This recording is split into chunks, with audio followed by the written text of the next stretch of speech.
Hello students, मैं अनीता त्रिपाठी स्वागत करती हूँ आपका आज के अपने यूट्यूब चैनल H1T1 में। स्टूडेंट्स, आज मैं आप लोगों को रसखान कवि का परिचय देने जा रही हूँ। आइए शुरू करते हैं रसखान जी का जीवन परिचय।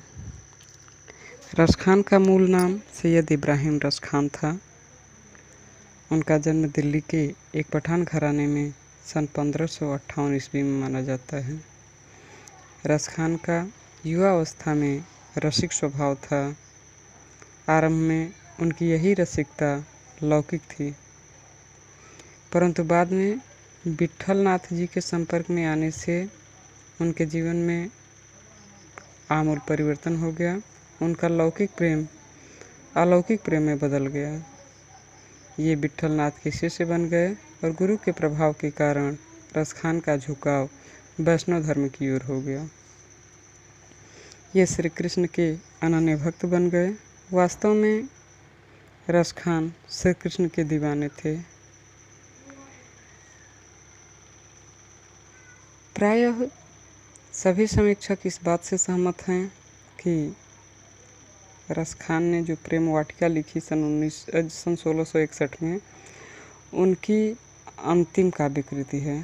इस रचना के कुछ वर्ष बाद 1618 ईस्वी के लगभग उनका स्वर्गवास हो गया।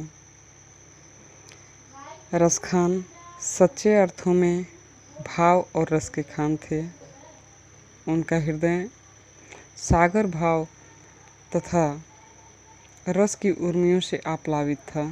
यही कारण है कि कृष्ण के दीवाने रसखान के काव्य की एक एक पंक्ति रस से भरी हुई है।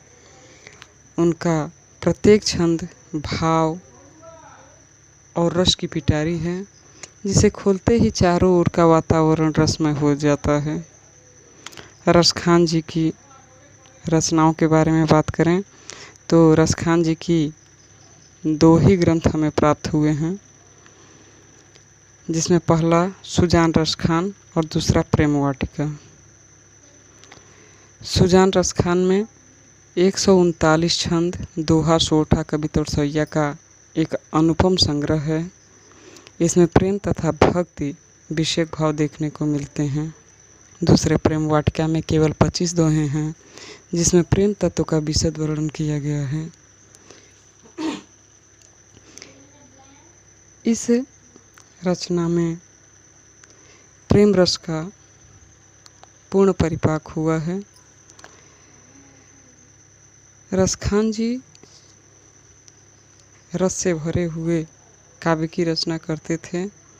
उनके काव्य में भावनाओं की तीव्रता और मान्यता को गहनता से देखकर भारतेंदु जी ने कहा है, इन मुसलमान हरिजनन पे कोठिन हिंदू वारिये। कि रसखान का काव्य हिंदी साहित्य की अनुपम निधि है। उसमें भक्ति और प्रेम की पवित्र सरिता प्रवाहित रहती है। मुसलमान होकर भी रसखान जी के साहित्यिक अवदान को कभी विस्मृत नहीं किया जा सकता। वास्तव में कृष्ण भक्ति काव्य में रसखान का अद्वितीय स्थान है।